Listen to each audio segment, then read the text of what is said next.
Hello， 各位好，我是 Revision Lab 修診所的阿修，歡迎來到我的頻道。今天我們要探討一個極度複雜而且牽動全球神經的地緣政治大哉問。各位都知道，中東地區的和平與否，往往直接決定了全球經濟和能源的走向。最近，著名的牛津大學辯論社舉辦了一場非常激烈的辯論。這場辯論匯集了頂尖的學者和專家，他們的核心議題只有一個：在整個中東地區，究竟是以色列還是伊朗對區域穩定造成了更大的威脅？這其實是一個極具爭議性的話題，雙方在台上都提出了非常嚴厲的指控，甚至是涉及國際法底線的控訴。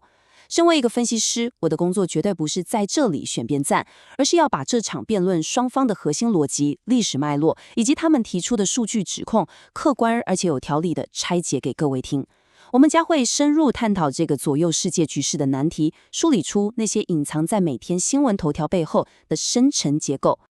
今天的內容，我為各位梳理成了6個核心部分。第一，探討中東最大威脅究竟是誰？第二，檢視針對以色列的軍事指控。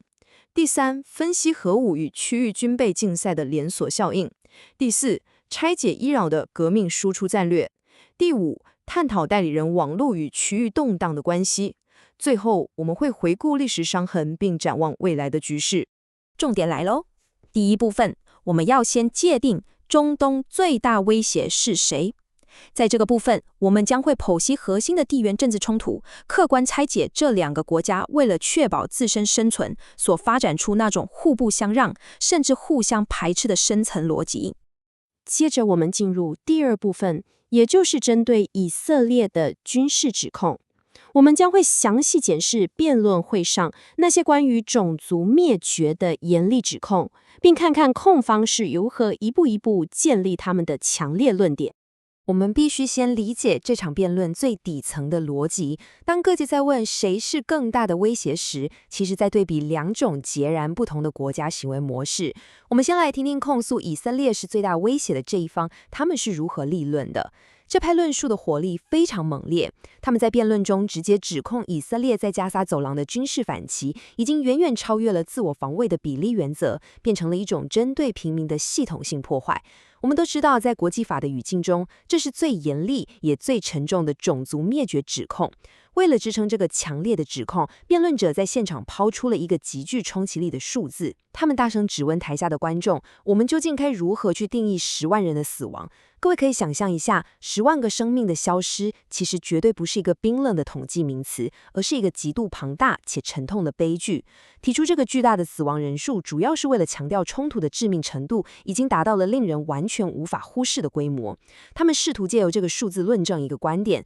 任何造成如此巨大平民傷亡的國家，理所當然就是區域穩定的最大破壞者。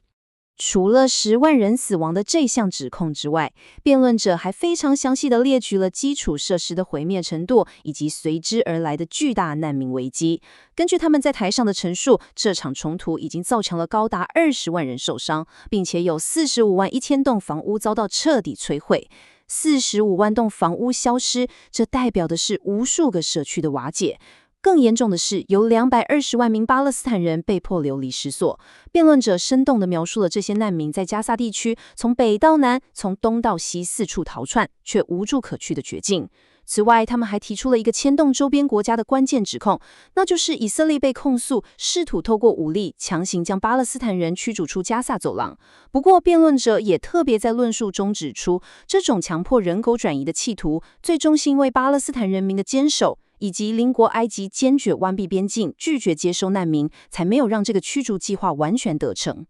接下來這點超級重要，我們進入第3部分，也就是核武與區域軍備競賽。我們來深入探討區域安全困境中最典型的行動與反應動態。其實，在地緣政治的分析中，熱戰與軍事衝突往往只是表象，真正的深層恐懼總是來自於大範圍的軍備競賽，特別是核子武器的威脅。指控以色列是最大威脅的這一方認為，以色列的存在以及其所擁有的不對稱武力，才是迫使其他中東國家追求極端武器的根本原因。在國際關係理論中，這叫做安全困境。當一個國家擁有了絕對的毀滅性力量，周邊國家出於生存的本能恐懼，必然會想盡辦法獲得對等的武器來保護自己。辯論者提出了一個非常清晰的因果邏輯來做對比。他們指出，以色列是整個中東地區唯一實質擁有核子武器的國家。在他們的論述中，以色列擁有核武這件事本身就是一種主動的侵略行為，因為它徹底打破了區域的權力平衡，讓鄰國天天生活在恐懼之中。因此，辯論者主張，無論是伊朗現在試圖發展核武，還是過去伊拉克與利比亞曾經嘗試獲取核武的行為，其實都不應該被單獨視為挑釁或侵略，而應該被視為一種被動的反應。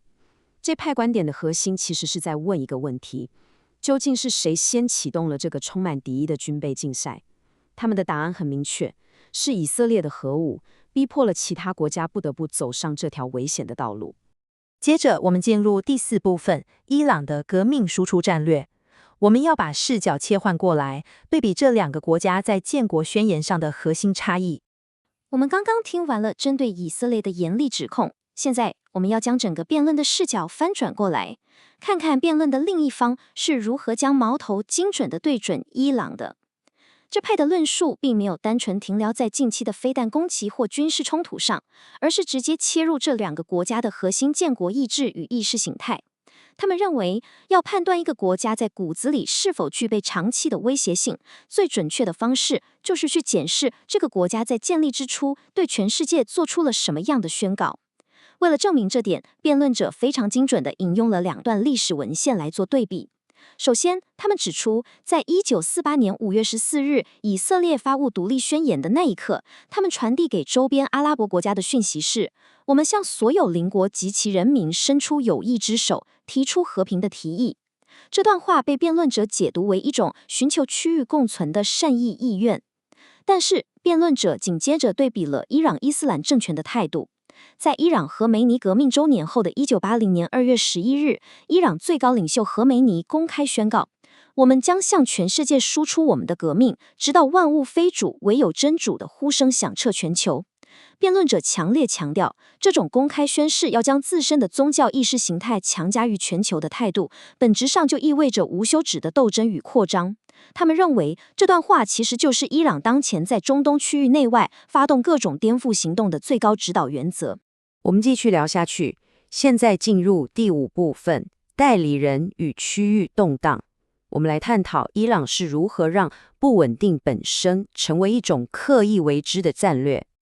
當我們理解了伊朗輸出革命的這個核心意志之後，我們就必須探討他們在實務層面上究竟是如何執行這個宏大目標的。辯論者指出，伊朗非常聰明，他們並不是單純依靠傳統的正規軍隊去和其他國家打消耗戰，而是發展出了一套極度複雜，而且讓西方國家難以根除的非對稱作戰模式。他們透過在各個國家內部扶持在地武裝勢力，將不穩定變成了一種強大的戰略武器。而在這個戰略體系中，扮演最關鍵角色的指揮中心與執行者，就是赫赫有名的伊斯蘭革命衛隊，英文簡稱為 IRGC。辯論者對這個組織提出了極度強烈的控訴。雖然伊斯蘭革命衛隊在名義上是伊朗武裝部隊的一個重要分支，但它的實際任務並不僅限於保衛伊朗本土，它更核心的使命是負責將伊朗的影響力與意識形態向外輻射。在辯論的論述中，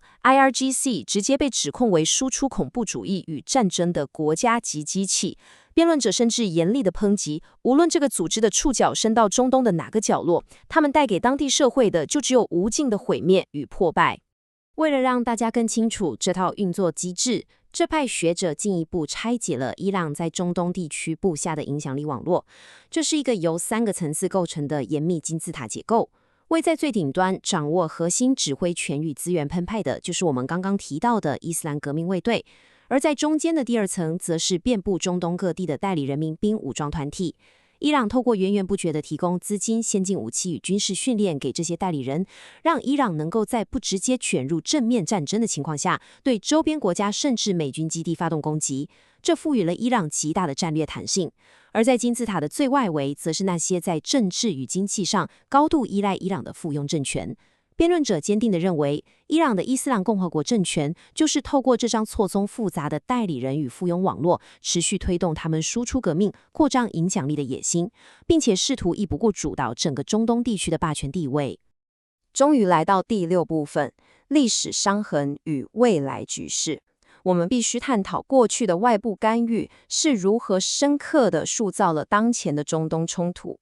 談到這裡，我們必須把分析的時間軸拉長。中東的衝突從來都不是憑空出現的，每一個極端的政策背後，其實都藏着深深的歷史傷痕。我們不能只看今天誰發射了無人機，或是誰轟炸了哪裡。我們必須深刻理解，是哪些過去的政治事件，塑造了今天中東各國那種極度缺乏安全感的地緣政治心理。我們來梳理一條非常關鍵的歷史時間線。1948年，以色列建國並提出了和平提議，但是短短幾年後，中東發生了一件徹底改變歷史走向的大事。1953年，由西方情報機構在背後策劃與介入的一場政變，硬生生地推翻了當時伊朗合法民選的總理摩薩台博士。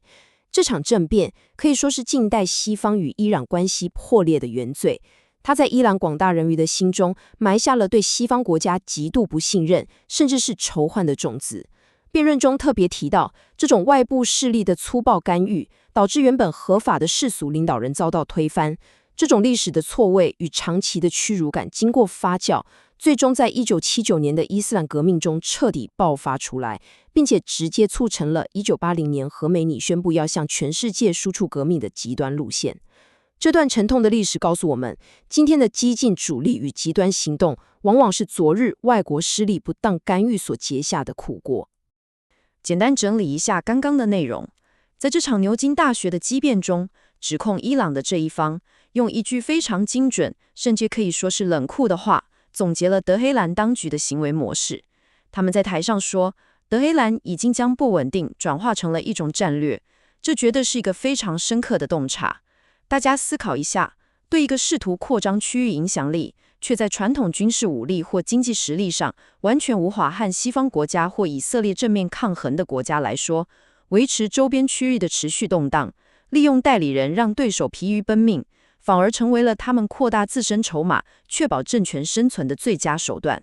因為對他們來說，制造混亂的成本很低，但對手維持穩定的成本卻極高。這場辯論最精彩也最讓人感到無力的地方，就在於控訴以色列的一方堅信是以色列不受限制的武力擴張與核武威脅，制造了周邊國家的恐慌與動盪，而控訴伊朗的一方則咬定，伊朗的宗教意識形態輸出與他們扶持的代理人戰爭，才是整個中東的亂源。雙方都將對方視為不死不休的結構性威脅。這種深層的戰略互疑與極度的不安全感，正是中東問題之所以難以解開的死結。這兩種生存邏輯完全背道而馳，讓區域和平變得遙不可及。最後總結今天的3大重點：第一，針對以色列的指控，主要集中在他們不成比例的軍事破壞，以及擁有核武所引發的區域軍備競賽與安全困境。第二，針對伊朗的指控，則聚焦於其建國意志中輸出革命的企圖，以及他們如何透過革命衛隊和代理人網絡，成功地將動盪轉化為一種武器化的戰略。第三，目前的任何衝突都無法脫離1953年伊朗政變等深刻的歷史傷痕來單獨解讀，安全困境已經成為該區域難以打破的常態。